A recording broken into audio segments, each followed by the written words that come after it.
Hair കളറിനുള്ള ഇതാണ് വിശദമായിട്ട് പറഞ്ഞു തന്നു. അമോണിയ ഫ്രീ ആയിട്ടുള്ള കെമിക്കൽ ഫ്രീ ആയിട്ടുള്ള പ്രോഡക്റ്റ് ആണ്. വെർജിൻ ഹെയറിലേക്കാണ് ഇത് പെർമനന്റ് ഹെയർ കളർ എന്ന് പറഞ്ഞ കമ്പനി ഇറക്കിയിരിക്കുന്നത്. ഇത് ഡൈയും ഹെന്നയൊക്കെ ചെയ്ത് അസാധ്യമായിട്ട് പല പല പൂക്കളെ തീർന്ന കൂടിയാണ്. വൈറ്റ് ഉണ്ട്, യെല്ലോ ഉണ്ട്, റെഡ് ഉണ്ട്, ഗ്രേ ഉണ്ട്, പല പല കളറിലാണ് ഇരിക്കുന്നത്. ഇത് നമ്മള് ഹെയർ കളർ മിക്സ് ചെയ്തിട്ടാണ് ചെയ്തത്. ബേസ് കളറും പിന്നെ ഒരു 1-2 ഷെയ്ഡ് കൂടെ മിക്സ് ചെയ്തിട്ടാണ് നമ്മൾ ചെയ്തത്. മൂന്ന് ഹെയർ കളർ 3 ഇത് വരെ മിക്സ് ചെയ്തിട്ടാണ് ചെയ്യുന്നത്. ചെയ്യുന്ന ഭാഗം മാത്രമേ ഉണ്ടാവുള്ളൂ. വളർന്നു വരുന്ന ഭാഗം ഗ്രേ ആയിട്ട് തന്നെ വരുള്ളൂ. പിന്നെ ഇത് എങ്ങനെ ഡെപ്പോസിറ്റ് ആവുമെന്ന് ഒരു അക്ഷയവും ഇല്ല. ഇത് ഡൈ ഹെന്ന കോട്ടൺ ഡെപ്പോസിറ്റ് ആയി കിട്ടും. പക്ഷെ അതെങ്ങനെയാണെന്ന് നമുക്ക് അക്ഷയോട് പറയാൻ പറ്റത്തില്ല. എങ്ങനെ കിട്ടുന്നോ ആൻറ്റിക്ക് അത് ഓക്കെ ആവണം. പിന്നെ വന്നിട്ട് മാക്സിമം നമ്മൾ ട്രൈ ചെയ്യാം. ചെയ്തതിന് ശേഷം നമുക്ക് ഹെയർ കളർ ചെയ്തിട്ട് നമുക്ക് നോക്കാം. പിന്നെ ഞാൻ ഹെന്ന ചെയ്യാറില്ല, ഇന്ന് വരെ ചെയ്തിട്ടില്ല. പക്ഷെ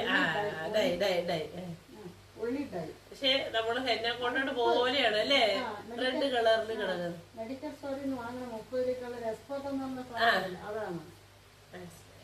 അയ്യോ അതിപ്പോ ഫേസ്ബുക്കിലൊക്കെ കിടക്കുന്ന കേട്ടോ, അതെല്ലാം നിർത്തലാക്കണമെന്ന് പറഞ്ഞു. ഹെയർ ഡൈ കിഡ്നി പോവും.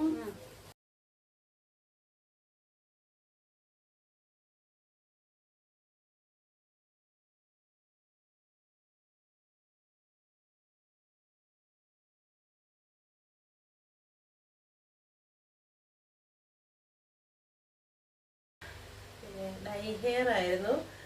നമ്മൾ പെർമനന്റ് ഹെയർ കളർ മിക്സ് ചെയ്തിട്ടുണ്ട്. ഇത് ഇന്ന് വരെ ഉള്ളതേ ഇതിനകത്ത് ഉണ്ടാവുള്ളൂ. ഡൈ ആയാലും ഡെപ്പോസിറ്റ് ആയിട്ടുണ്ട്, പക്ഷെ ചെറിയ ഷെയ്ഡിലാണ് ഡെപ്പോസിറ്റ് ആയിരിക്കുന്നത്. വെർജിൻ ഹെയറിലേക്ക് വരുന്ന പോലെ എന്തായാലും നമുക്ക് ഡൈയിലേക്ക് വരത്തില്ല. പിന്നെ വന്നിട്ട് ഇന്ന് വരെ ഉള്ളത് മാത്രമേ പെർമനന്റ് ഉള്ളൂ. നാളെ തൊട്ട് വളർന്ന് ഇന്ന് നൈറ്റ് തൊട്ട് വളരും. ഈ പ്രോഡക്റ്റിലൊരു കണ്ടന്റ് ഉണ്ട്, അത് ഇന്ന് നൈറ്റ് തൊട്ട് വളരും.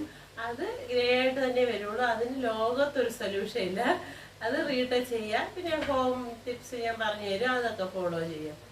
ഹെയർ കളർ ഓക്കെ ആണോ? 100% okay. Thank you so much. Okay ആണോ?